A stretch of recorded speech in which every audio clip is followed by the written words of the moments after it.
Hello, അപ്പം ഞാൻ ഇന്ന് തന്നെ ഒന്ന് റീഫ്രഷ് ആക്കാമെന്ന് വിചാരിച്ചു കേട്ടോ. നമ്മൾ ഹോസ്റ്റലിലായതുകൊണ്ട് ആഴ്ച 2 ദിവസമൊക്കെ കുളിക്കത്തുള്ളൂ. അപ്പം ഞാൻ വിചാരിച്ചൊന്ന് വിസ്തരിച്ച് കുളിക്കാമെന്ന്. അപ്പോൾ എനിക്ക് എണ്ണയൊക്കെ തേച്ച് വന്ന് പിന്നെ ഞാൻ ഒരു സ്കിൻ കെയർ ഒക്കെ ചെയ്യാമെന്ന് വിചാരിച്ചു. സ്കിൻ കെയർ ഹെയർ കെയർ ഒക്കെ ചെയ്യാൻ ഞാൻ എപ്പോഴും ഇടുന്ന ഒരു ഫേസ് പാക്ക് ആട്ടോ ഇട്ട് ഞാൻ മുമ്പത്തെ വീഡിയോയിലൊക്കെ കാണിച്ചിട്ടുണ്ട്.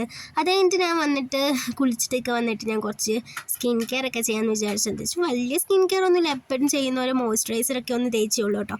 പിന്നെ കുളിച്ചേക്കല്ലേ ഒന്ന് ഒരുങ്ങിയൊക്കെ ഇരിക്കാമെന്ന് വിചാരിച്ചു. പിന്നെ ഞാൻ ഒരു ലിപ്സ്റ്റിക്കും കണ്ണൊക്കെ എഴുതി ഒന്ന് സെറ്റായിട്ടുണ്ടായിരുന്നു. പിന്നെ ഞങ്ങൾക്ക് എക്സാം കൂടൊക്കെ അല്ല, അപ്പോൾ ഒന്ന് റീഫ്രഷ് ആയിട്ടൊന്ന് ഇരുന്ന് പഠിക്കാനൊക്കെ ഇരുന്ന് നമുക്ക് പെട്ടെന്ന് തലയിലൊക്കെ കയറുമല്ലേ. നിങ്ങൾ എക്സാമൊക്കെ ആകുമ്പോൾ നിങ്ങളിങ്ങനെ ചെയ്ത് നോക്കുക, ഒന്ന് കുളിച്ചിട്ട് നല്ലൊരു റീഫ്രഷ്മെൻറ്റിൽ മൈൻഡൊക്കെ ഒന്ന് ഫ്രഷ് ആക്കിയിട്ടൊന്ന് പഠിക്കാൻ എഴുതി നോക്കുക, നന്നായിട്ട് തലയിൽ കയറും.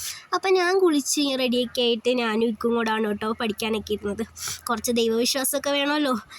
അപ്പം ഞാൻ പാതി വേവും പാതി എന്നാണല്ലോ പറയുന്നത്. എന്നിട്ട് ഞങ്ങൾ പഠിക്കായിരുന്നു. അപ്പം ഇത്രയേ ഉള്ളൂ.